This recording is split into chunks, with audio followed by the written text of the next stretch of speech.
Hello friends, ज्ञान study classes YouTube channel में आपका फिर से स्वागत है।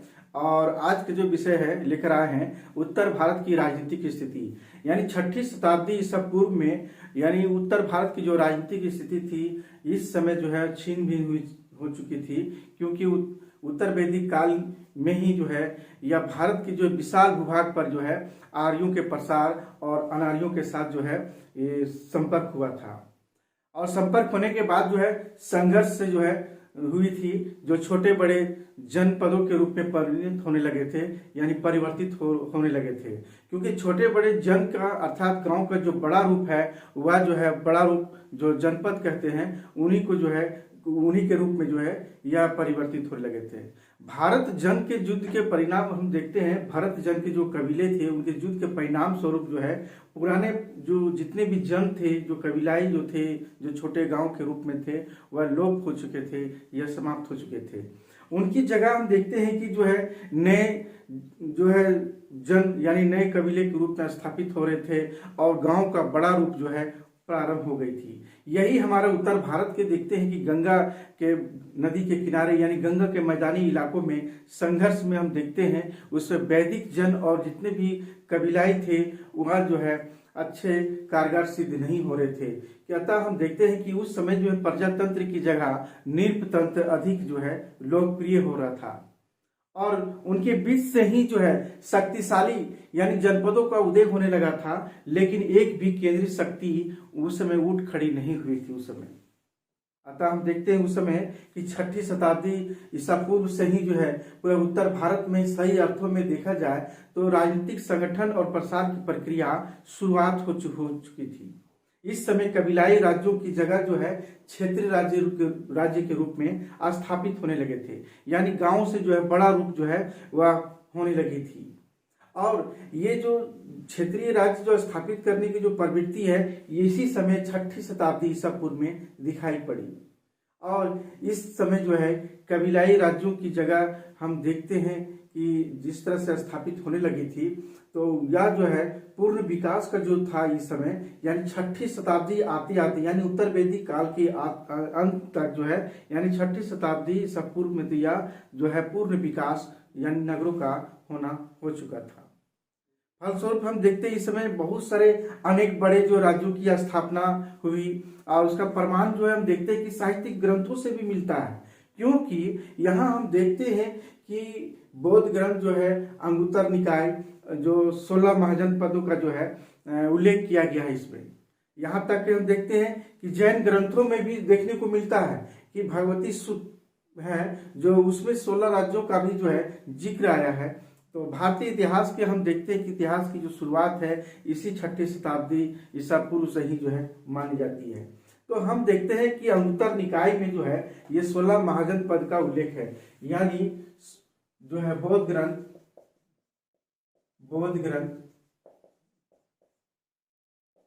अंगुत्तर निकाय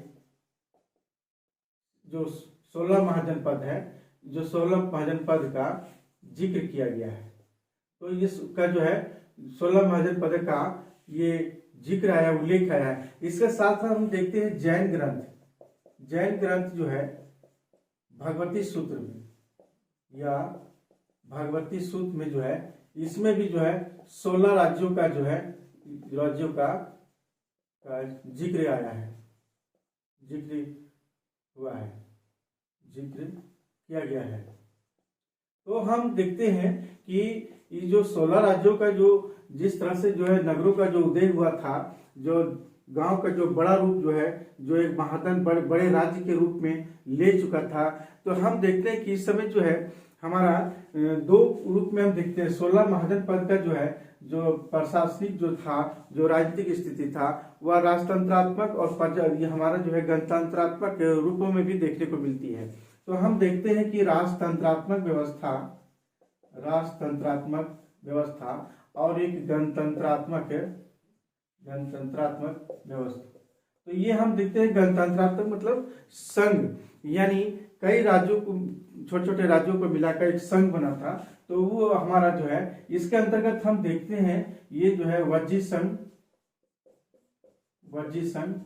और एक देखते हैं मल संघ। ये दोनों जो है मात्र जो है पूरा जो 16 राज्यों में से में यानी 2 ही ऐसा जो गणतंत्रात्मक राज्य था, और बाकी जितने भी राजतंत्रात्मक व्यवस्था था यानी 14, इसमें से में बहुत, जैसे हम देखते हैं गंधार, क्या है, गंधार है, जिसकी राजधानी भी था जो तक्षशिला इसकी राजधानी है, तक्षशिला इसकी राजधानी है। ऐसे हम देखते हैं एक जो है सिलसिलेवार ढंग से हम देखते हैं कि जो है ये 16 महाजनपद के जो है राज्य थे और इसकी राजधानियां भी थी इसी तरह।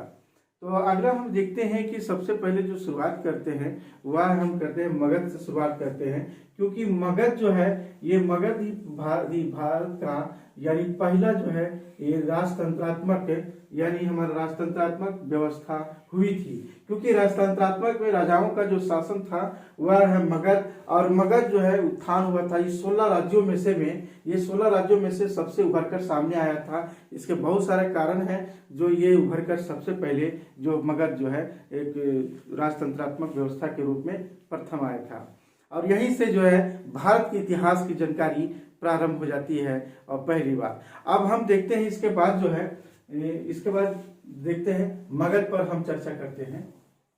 अब इसके बाद देखते हैं कि मगध पर हम देखते हैं कि मगध और मगध की जो राजधानी है वह है हमारा राजगिरी या गिरिव्रज,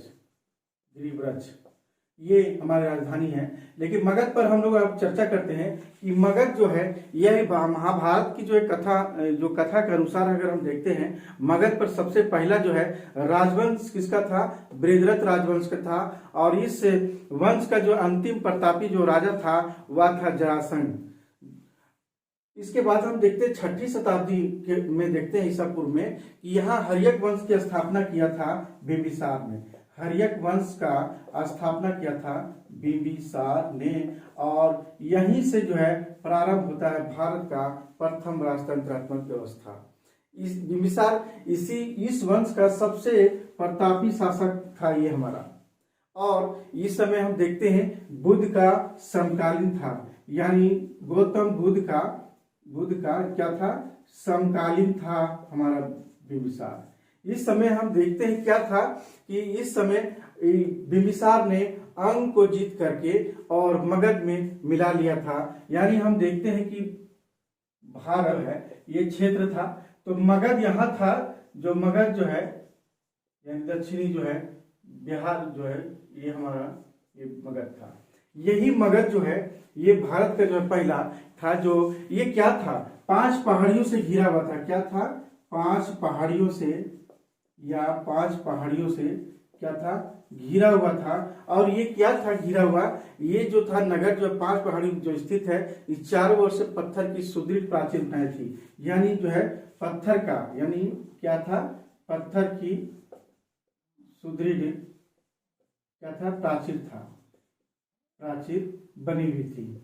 तो इसीलिए जो है हमारा जो है मगध जो है ये उत्थान होने के कारण बहुत सारे रीजन है, इसमें जो पत्थर की जो प्राचीर जो बनी हुई थी और हमारा जो 5 पहाड़ियों से जो घिरा हुआ था, ये भारत में जो है यानी मगध उत्थान में ये भी कारण इनका था। दूसरा हम देखते हैं काशी के बारे में, यानी काशी, ये काशी क्या है, काशी की जो राजधानी हमारी जो क्या थी, वाराणसी हम देखते हैं ये किस नदी यानी वरुणा और अस्सी नदी के बीच के संगम पर ये संगम पर जो है यह काशी वाराणसी है। तो हम देखते हैं कि दोनों किनारों के बीच में स्थित है। यह आधुनिक उत्तर प्रदेश से क्या है, दक्षिणी पूर्वी भाग में है। हम देखते हैं कि यहाँ पर जो है दक्षिणी पूर्व भाग में ये हम देखते हैं ये हम काशी है, काशी यहाँ। तो इस तरह से हम देखते हैं काशी को, और काशी का हम देखते हैं कि इस नगर का विस्तार काफी और समृद्धशाली और महान कहा जाता है, क्योंकि सदियों से और समृद्धशाली के साथ साथ यहाँ पर हम देखते हैं यहाँ पर शिक्षा का भी केंद्र था। कौशल पर विजय पाया था हमारा शक्तिशाली राजा जिस समय था ब्रह्मदत्त। यहाँ का राजा कौन था इस समय 6ठी शताब्दी में? ब्रह्मदत्त था, जिसने इसने क्या था, ये क्या था, राजा था यहाँ इस समय 6ठी शताब्दी ईसा पूर्व में। और ये ब्रह्मदत्त था राजा जिसने कौशल पर विजय प्राप्त किया था। किसने? यानी कौशल पर जो है राज पर विजय हासिल किया था हमारा ये ब्रह्मदत्त, विजय किया था। तो इन्होंने इस तरह से किया था। और ये हम देखते हैं कौशल के राजा, हम देखते हैं बाद में कि कौशल के राजा कंस ने जो है काशी को जीतकर अपने राज्य मिलाए थे बाद में। अब हम देखते हैं कि इसके बाद कौशल को देखते हैं, यानी कौशल को भी हम देखते हैं। कौशल की जो राजधानी है वह श्रावस्ती है, जो बुद्ध का वहां लगा रहता था आना जाना, सबसे ज्यादा दिन तक यही बिताते थे अपना समय। ये उत्तर में हम देखते हैं नेपाल से लेकर दक्षिण के सही नदी, यानी हम देखते हैं पूरा नेपाल सही नदी जो हम देखते हैं। ये जो क्षेत्र है ये हम देखते हैं पश्चिम में पंचाल से लेकर पूर्व में गंडक नदी तक जो है फैला हुआ यह क्षेत्र। इसकी पहली जो राजधानी है वह पहली राजधानी जो है अयोध्या था, जो बाद में श्रावस्ती हो गई थी। और साकेत इसका नाम है। इस साकेत का दूसरा नाम क्या है? इसका अयोध्या ही। और रामायण काल में हम देखते हैं कौशल भी जो है राज्य की राजधानी अयोध्या ही थी इसका। इस 6ठी शताब्दी ईसा पूर्व में 6ठी शताब्दी में हम देखते हैं इस समय तो महाकौशल और उसका पुत्र जो है प्रसेनजीत कौशल का शासक हुआ था। और महाकौशल ने जो है क्या किया था कि काशी को जीत करके जो है मध्य गंगा घाटी में संघर्ष के लिए जो है तेज कर दिया, संघर्ष को एक तरह से जन्म दिया था। इसके बाद हम देखते हैं कि कौशल के बाद जो है चंपा देखते हैं। ये चंपा क्या है? चंपा भी हम देखते हैं कि जो ये अंग जो उसकी राजधानी है, यानी अंग का राजधानी चंपा है अगला। क्योंकि चंपा हम देखते हैं क्या, क्योंकि उत्तरी बिहार के वर्तमान भागलपुर जिले में है। क्या है? ये भागलपुर जिले में है ये हमारा अंग। और ये जो क्षेत्र जो है यह हमारा कहाँ पर है? यहाँ हम देखते हैं कि जो भागलपुर का जो क्षेत्र है यह मुंगेर जिला और भागलपुर का जिला, दोनों जिला को मिला करके यह क्षेत्र हमारा अंग था उस समय। और महापुराणों में ही चंपा जो है नाम मिलता है। तो चंपा का महापुराण में हम देखते हैं या पुराणों और महाभारतों में चंपा का प्राचीन नाम जो था वह मालिनी था। क्या था? मालिनी। ये परीक्षाओं में पूछे जाते हैं। तो इस तरह से जो है मालिनी जो था, तो इस समय यानी महाभारत काल या पुराणों में भी जो है चंपा का जो है नाम जो था मालिनी था। जो है हमारा बौद्ध ग्रंथ जो था, बौद्ध ग्रंथ एक निकाय है, वो कहते हैं कि इस नगर की जो निर्माण हुई थी, यानी इस नगर का जो निर्माण हुई थी, या जो प्रसिद्ध वास्तुकार कौन था? महागोविंद था। और इन्होंने ही जो है किया था। मगध का जो पड़ोसी राज्य भी था ये क्या अंग क्या था? मगध का जो है पड़ोसी राज्य था ये।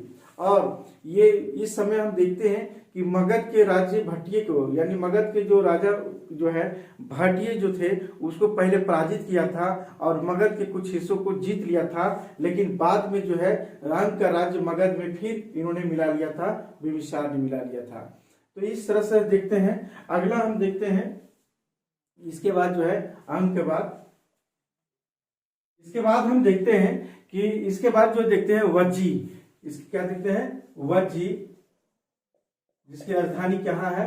वैशाली है, जिसकी राजधानी वैशाली है। और ये क्या है? वज्जी भी क्या है? 8 राज्यों का संघ है, इसमें 8 है, क्योंकि ये क्या है? गणतंत्रात्मक। क्या है? गणतंत्रात्मक है था। इसीलिए हम देखते हैं 8 राज्यों का एक संघ था, क्योंकि हम देखते हैं वैशाली, ये ठीक यहाँ पर जो है हम यहाँ देखते हैं हमारा जो है वज्जी संघ था। कहाँ? वज्जी संघ था। तो इस तरह से देखते हैं ये बिहार के जो है, ये बिहार के हम देखते हैं ये कहाँ है? वैशाली जो है, यानी हम देखते हैं वैशाली के जो उस समय के जो लिच्छवी वंश के थे, मिथिला का विदेह और पुन ग्राम के जो ज्ञात्रिक जो महावीर संबंध थे। तो यहाँ पर हम देखते हैं कि इस आधुनिक वैशाली जो था वह मुजफ्फरपुर और छपरा के भूभाग पर, यह क्या है? मुजफ्फरपुर और छपरा के जो भूभाग पर जो है यह फैली हुई थी। इसका मुजफ्फरपुर यानी मुजफ्फरपुर और छपरा, क्या है ये छपरा, ये दोनों के भूभाग को में ही जो है यह क्षेत्र जो है भूभाग पर फैला हुआ था ये हमारा। तो ये हम देखते हैं वज्र संघ। इस बुद्ध ने हम यहाँ देखते हैं कि गांव के कुछ सरदारों को मिला करके जितने भी थे, जैसे मिथिला का विदेह हो गया, वैशाली की लिच्छवी वंश चार, कुंडग्राम के गात्री, जितने भी थे, ये संघ था सभी का। 8 राज्यों का जो है एक संघ था और सभी गांव के जितने भी सरदार थे सभी सब मिलकर जो है शासन जो चलाते थे। बुद्ध के समय हम देखते हैं स्वतंत्र यहाँ पर गण संघ था।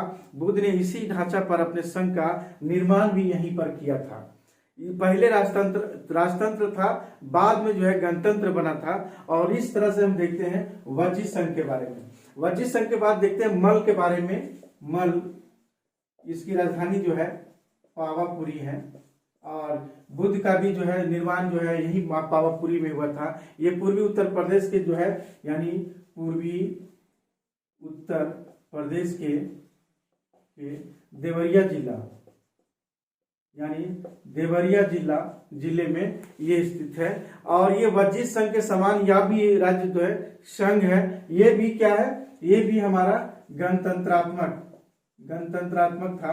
इसी के जैसा यानी जिस तरह 60 राज्यों का संघ था, उसी तरह जो है मल जो है पावापुरी भी, ये भी एक संघ था, जिसमें पावापुरी में जो है हम देखते हैं पटरोना और यह कुशीनगर के जो है कसिया जगह है। और वो उन्होंने जो है ये मलों की अपनी अपनी जो शाखाएं थी और इन लोगों ने भी जो है शासन चलाते थे। बुद्ध का क्या है, बुद्ध का प्रिय जनपद था। क्या है, बुद्ध का प्रिय ये जनपद था, प्रिय जनपद बुद्ध का था यहाँ। इसलिए गौतम बुद्ध ने अपना महापरिनिर्वाण जो था यहीं पर किए। और इस तरह से हम देखते हैं कि कुशीनारा में ही जो है इनका महापरिनिर्वाण हुआ था, पावापुरी। तो इस तरह से हम देखते हैं। ये अगला देखते हैं चेदी के बारे में।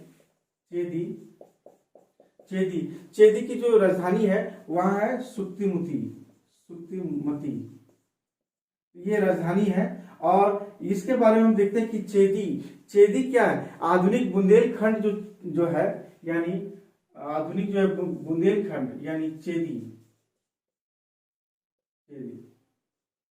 तो इस तरह से चेदी ये जो है इंडिकेट कर दे रहे समझने के लिए कि थोड़ा समझ जाए। चेदी जो सुक्तिमती जो राजधानी थी और यह जो था ये आधुनिक बुंदेलखंड में स्थित है। यह केन नदी के किनारे स्थित है। क्या है, यहाँ पर केन नदी के किनारे स्थित है ये, यहाँ पर केन नदी है वहीं पर स्थित है ये। और हम देखते हैं कि यहाँ पर जो है महाभारत काल में यहाँ प्रसिद्ध जो है शासक जो है शिशुपाल था, जो जिसका वध जो है श्री कृष्ण ने किया था।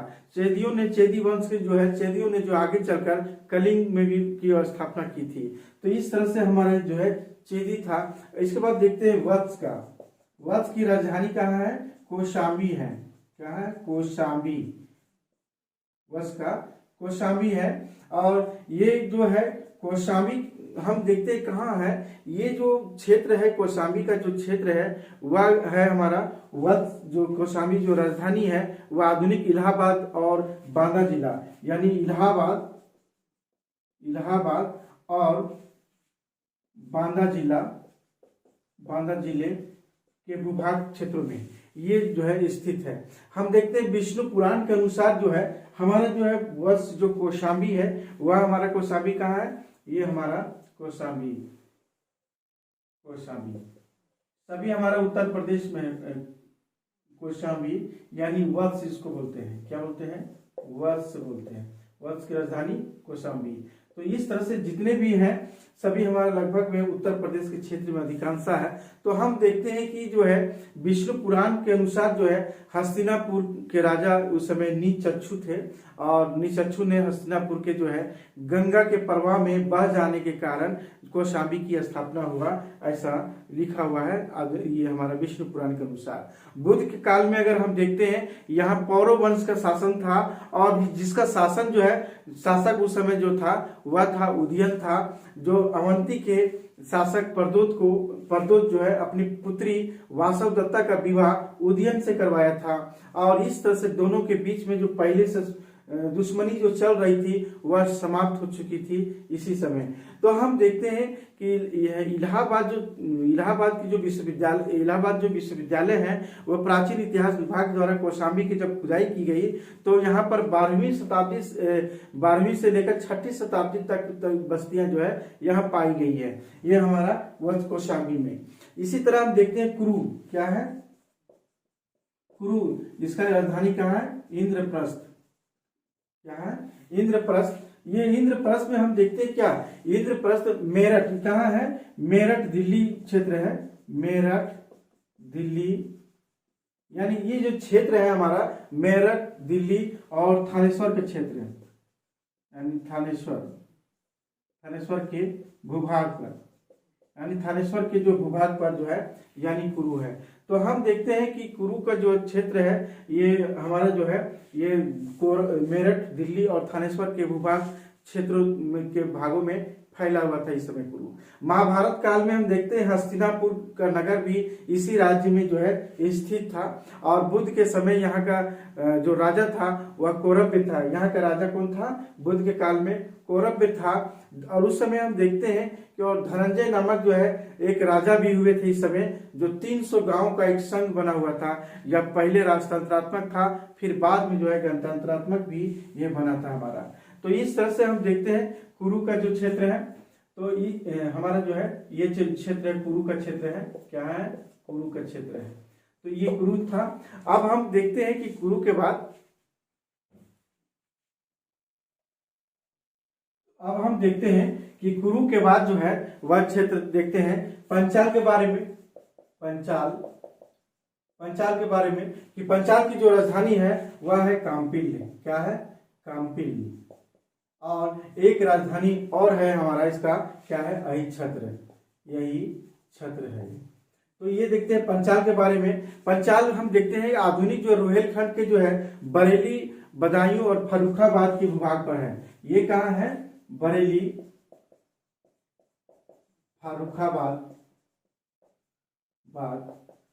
और बरेली और आधुनिक जो है रोहेलखंड, कहाँ, रोहेलखंड नाम है वहां, राहुलखंड के भूभाग पर स्थित था, के भूभाग पर स्थित था।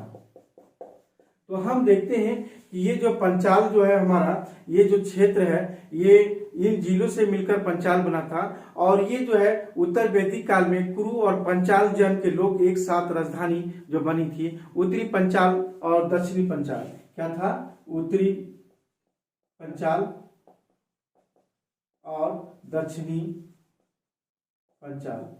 तो हम देखते हैं ये पंचाल है। तो उत्तरी पंचाल का जो राजधानी है वह हमारा है अहिच्छत्र, क्या है, अहिच्छत्र। और हमारे दक्षिणी जो पंचाल का जो क्षेत्र है वह है क्या है, काम्पिल्य, काम्पिल्य था। तो इस तरह से हम देखते हैं यहाँ गंगा जमुना के दोआब पर स्थित है, क्या है, यह जो पंचाल है यह गंगा जमुना के दोआब पर स्थित थी। और महाभारत कालीन जो है पांडवों की, यानी हम देखते हैं पंचाल का जो क्षेत्र है, यानी पंचाल का क्षेत्र है ये गंगा जमुना के दोआब के क्षेत्र तक जो है फैली हुई थी, ये हमारा पंचाल। तो गंगा जमुना का जो दोआब है वो दोआब के बीच में जो है ये हमारा क्षेत्र है, बरेली, फर्रुखाबाद और रोहिलखंड के भूभाग पर ये क्षेत्र है। यहाँ पर हम देखते हैं कि महाभारत कालीन जो पांडवों की पत्नी जो है द्रौपदी, यहाँ के राजा ध्रुपद की जो पुत्री यह थी ये, और प्रसिद्ध नगर यहाँ एक बहुत फेमस था इस समय, कान्यकुब्ज थी। तो इस तरह अगला हम देखते हैं मत्स्य के बारे में, क्या है, मत्स्य। इसकी जो राजधानी है वह है विराट। विराट भी क्यों ऐसा रखा गया, विराट इसकी राजधानी इसलिए, ये कहाँ था, ये हमारा राजस्थान के यानी जयपुर, भरतपुर, यानी जयपुर जो है और भरतपुर और के भूभागों पर, और एक और है अलवर, यानी तीनों के जो भूभाग पर स्थित था, भूभाग पर स्थित था। ये हमारा जयपुर, भरतपुर, अलवर के भूभाग पर स्थित था हमारा ये मत्स्य, जिसकी राजधानी है हमारा विराट है। और इसकी राजधानी की स्थापना करने वाले विराट नामक राजा ने किया था, विराट नामक राजा ने ही किया था, की स्थापना किया था, की स्थापना किया था। विराट ने ही अपने नाम से ही जो है इसकी राजधानी जो है बनी थी। तो इस तरह से यहाँ का पहले चेदी वंश का अधीन था, फिर बाद में मगध साम्राज्य भी अधीन कर लिया था। तो मत्स्य था। और हम देखते हैं कि यह मत्स्य जो है ये क्षेत्र है, ये हमारा जयपुर जो है राजस्थान का जो क्षेत्र है, ये हमारा है मत्स्य। तो ये हमारा राजधानी जो है विराट था। तो इस तरह से हम देखते हैं कि मत्स्य के बारे में। अगला हम देखते हैं सूरसेन। क्या है? सूरसेन, जिसकी राजधानी कहाँ है? ये हमारा सूरसेन का मथुरा। क्या है? मथुरा। ये राजधानी है हमारा मथुरा। और ये हम देखते हैं ये क्या वज्रमंडल का क्षेत्र है माना जाता है, कहा जाता है, क्योंकि प्राचीन यूनानी लेखों के अनुसार की राजधानी को जो है मथुरा के नाम से भी जाना जाता है। इसको यूनानी लेखों में इसे मथुरा भी कहा जाता है। महाभारत और पुराण के अनुसार जो है यहाँ पर हम देखते हैं, यहाँ पर यदुवंश यानी यदुवंश के जो शासक था कृष्ण था। और बुद्ध के काल में हम देखते हैं यहाँ का राजा जो है अवंती पुत्र था। बुद्ध के काल में क्या था? अवंती पुत्र जो था, जो बुद्ध का शिष्य भी था। अवंती पुत्र क्या था? यहाँ पर बुद्ध का शिष्य अवंती पुत्र था। और यहाँ का राजा भी था। यहाँ का क्या था? राजा भी था इस समय बुद्ध के काल की 6ठी शताब्दी ईसा पूर्व में अवंती पुत्र। तो ये इन्होंने हम देखते हैं पूरा मथुरा में जो है यानी बौद्ध धर्म का प्रसार बहुत जोरों से हुआ था। और ये हमारा राजा जो है काफी सहायता किया था। इस तरह से हम एक बौद्ध ग्रंथ जो है मध्यम निकाय में इसका उल्लेख आया है कि अवंती पुत्र का जन्म अवंती नरेश प्रदूत की कन्या से ही हुआ था। उस ग्रंथों में इस तरह से लिखा हुआ है। अस्मक का अगला देखते हैं। अस्मक इसकी जो राजधानी है यह है क्या है? पोतन या पोतन। अस्मक क्या है? अस्मक के बारे में हम देखते हैं कि ये जो क्षेत्र है गोदावरी नदी के तट पर स्थित है, जो नर्मदा नदी के दक्षिण में स्थित है। ये हमारा कहाँ है? यहाँ पर है हमारा। ये हमारा जो है ये जो क्षेत्र है ये कहाँ है? यहाँ हमारा अस्मक ही पहला जो था जो दक्षिण में यानी दक्षिण का जो क्षेत्र है ये दक्षिण यानी हमारा ये हमारा गोदावरी नदी के तट पर स्थित है। और ये हम देखते हैं नर्मदा के दक्षिण में और गोदावरी नदी के तट पर स्थित है। महाजन पदों में हम देखते हैं सबसे केवल एकमात्र ही अस्मक ऐसा था जो यही दक्षिण राज्य में स्थित था। इसकी स्थापना कौन किया था? इक्ष्वाकु वंशियों ने किया था। और एक जो ग्रंथों में जो है जातक ग्रंथों में दिया गया है कि अस्मक के जो राजा ने अरुण ने कलिंग पर यानी जो है कलिंग के राजा को जीता था। और बुद्ध के काल में हम देखते हैं कि बुद्ध काल के पूर्व में हम देखते हैं अवंती से भी जो है संघर्ष चला था इसका।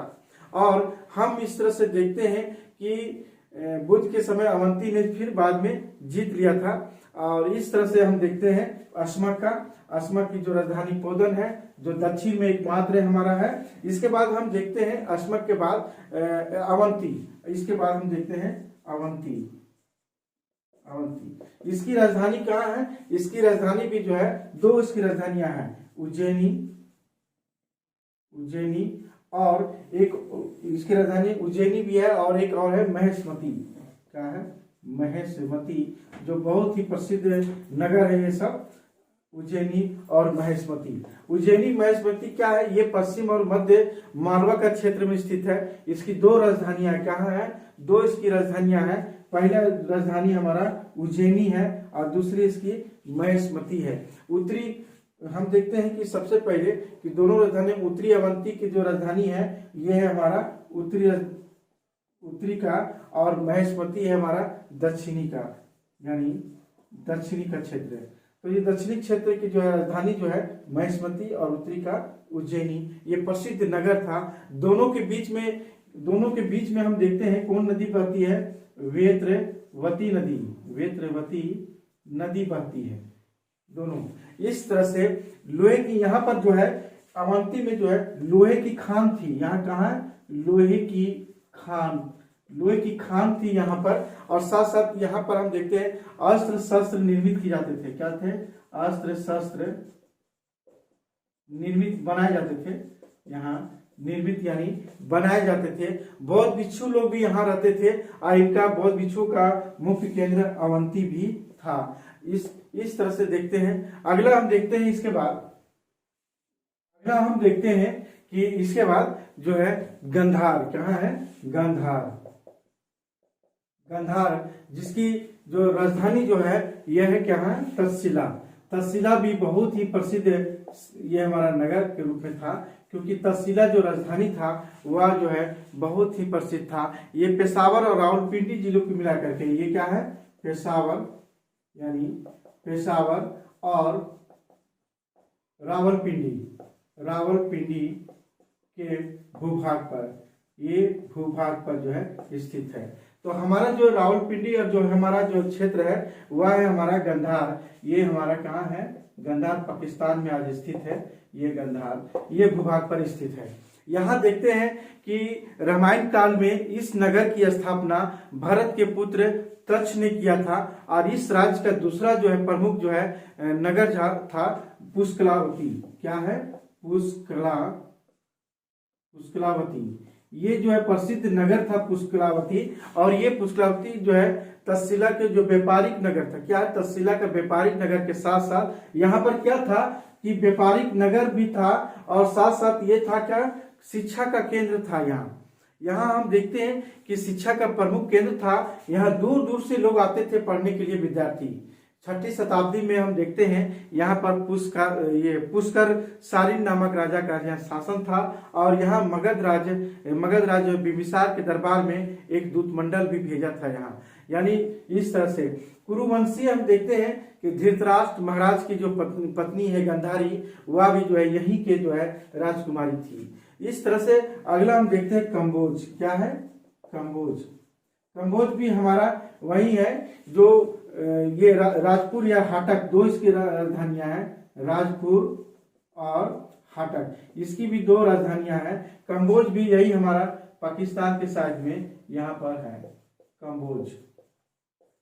इसकी भी दो राजधानियां थी, राजपुर और हाटक थी। ये हम देखते हैं कश्मीर, गंधार और पामीर के पठारों के भूभागों तक फैली है। इसकी जो कंबोज का जो क्षेत्र है पूरा कश्मीर का भी कुछ क्षेत्र है यहाँ पर जो हमारा क्षेत्र फैला हुआ है।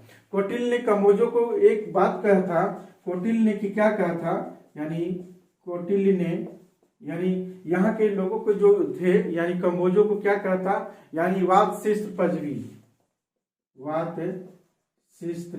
परजीवी।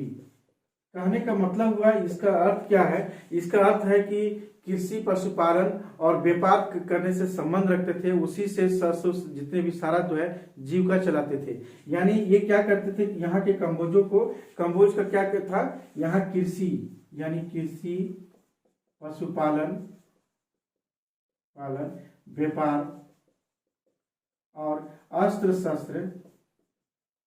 शस्त्र का जीविका पालन होता था। अस्त्र शस्त्र से जीविका चलाते थे, इसीलिए जो है कौटिल्य ने वात शिस्त्र परजीवी के नाम से जाना जाता है ये यहाँ के कंबोजों को। तो इस तरह से जो है यहाँ एक और प्रसिद्ध बात था कि यहाँ अपने श्रेष्ठ घोड़ों के लिए प्रसिद्ध था। ये क्या है, श्रेष्ठ, ये क्षेत्र श्रेष्ठ घोड़ों के लिए क्या था, प्रसिद्ध था सबसे प्रमुख रूप से। तो इस तरह से हम आज देखें कि उत्तर भारत की जो राजनीतिक स्थिति में 16 महाजनपदों का जो है जो उदय हुआ था, जो नगरों का जो उदय हुआ था राज्यों के रूप में, वो हम देखें कि मुख्य बिंदुओं पर जो है आज हम चर्चा की है। फिर जो है अगले जो क्लास में जो है हम बताने का प्रयास करेंगे जो गणतंत्रात्मक जो राज्य थे उसके बारे में हम चर्चा करेंगे। आज से क्लास यही समाप्त।